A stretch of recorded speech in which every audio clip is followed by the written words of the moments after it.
नमस्कार,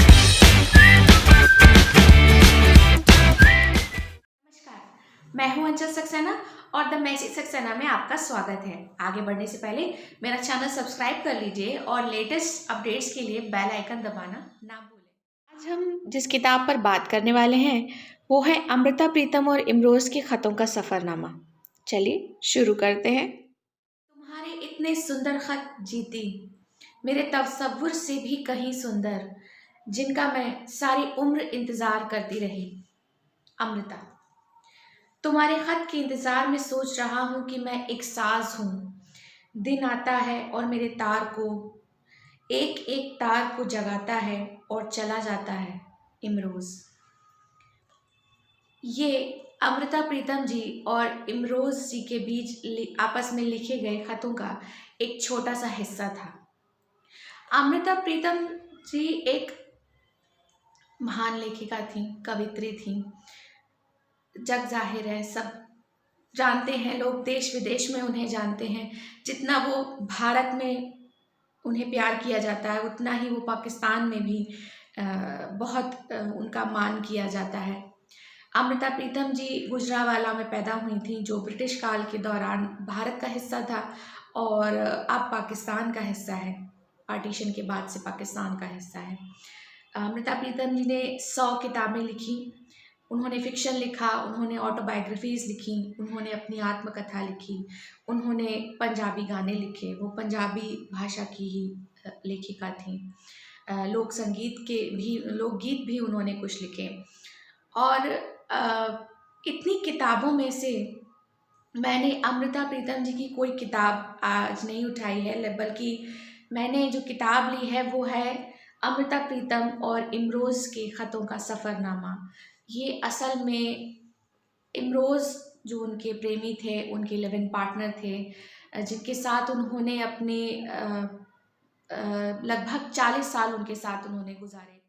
जब भी काम के सिलसिले में विदेश जाया करती थी तो इमरोज़ को ख़त लिखा करती थी और उनके ख़तों का जवाब इमरोज़ भी उसी तरह दिया करते थे। हालांकि इमरोज़ एक चित्रकार हैं और लेकिन फिर भी वो सिर्फ चित्र ही अच्छे नहीं बनाते। उन्होंने जिस तरीके से अमृता के ख़तों का वो जवाब देते थे तो वो ऐसा लगता था कि उन्होंने अपनी तूलिका उठाकर और शब्दों को ही रचना शुरू कर दिया है, शब्दों से चित्रकारी करनी शुरू कर दी। लेखिका अमृता थी, लेकिन इमरोज़ ने अपने ख़तों में जिस तरीके से अपनी भावनाओं को व्यक्त किया है, जिस तरीके से वो अमृता से बात करते थे, उनका टैलेंट सिर्फ चित्रकारी तक सीमित नहीं था। ये किताब जो है वो पूरी तरीके से अमृता और इमरोज़ के ख़तों का एक कलेक्शन है, जो अमृता ने यूगोस्लाविया, मॉस्को और कई जगह जाने के समय वहाँ से इमरोज़ को लिखे। और इतने प्यार भरे ये ख़त हैं और इमरोज़ ने उन्हें इतनी प्यार से उनका जवाब दिया है। अमृता इमरोज़ को जीती कह के बुलाती थी और इमरोज़ अमृता को बहुत सारे नाम देते थे, सैली, माजा, नागी, कैंडी, कुछ भी। वो कभी भी उनके मन, और हर नाम के पीछे एक ज़रूर ना कोई वाक़या ज़रूर होता था और या कारण ज़रूर होता था, और वो कभी भी किसी भी ख़त में उनको किसी भी नाम से संबोधित कर देते थे। और ये इस किताब के बारे में क्या कहूँ कि कितना प्रेम भरा है इसमें।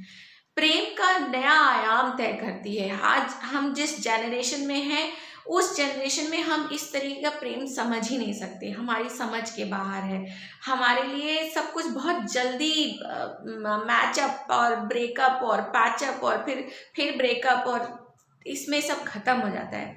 लेकिन ये कुछ अनूठा, ये कल्पना के बाहर है। ये आप महसूस कर सकते हैं, ये आप शब्दों में बयान नहीं कर सकते, ये आप किसी को बता नहीं सकते। लेकिन अगर आपने इसे पढ़कर महसूस कर लिया तो आप समझेंगे कि आपकी ज़िंदगी में किस चीज़ की कमी है। आपने कभी ऐसा प्रेम शायद महसूस ही ना किया।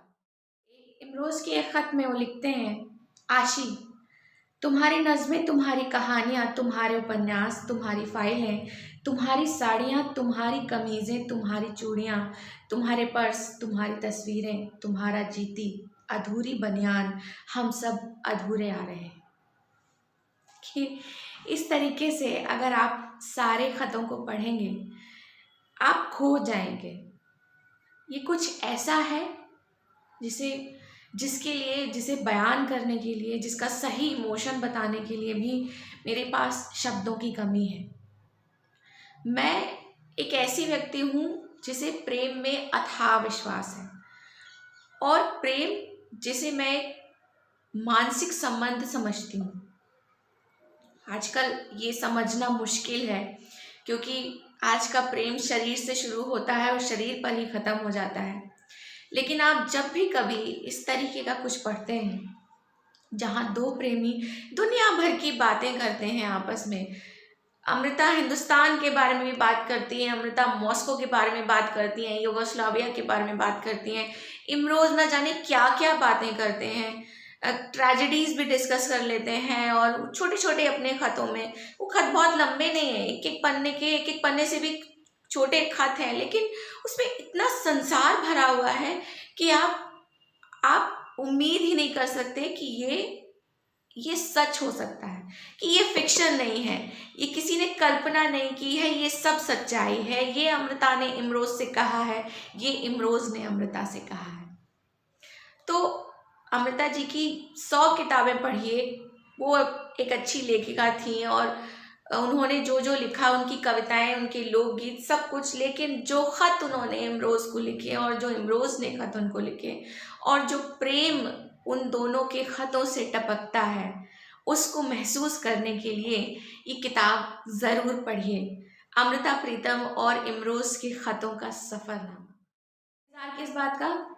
इस किताब का लिंक मैं आपको डिस्क्रिप्शन बॉक्स में दूंगी। मेरा वीडियो पसंद आया हो तो प्लीज़ लाइक कीजिए, शेयर कीजिए, मेरा चैनल सब्सक्राइब कर लीजिए, और बेल आइकन दबाना मत भूलिएगा। आज के लिए बस इतना ही। नमस्कार।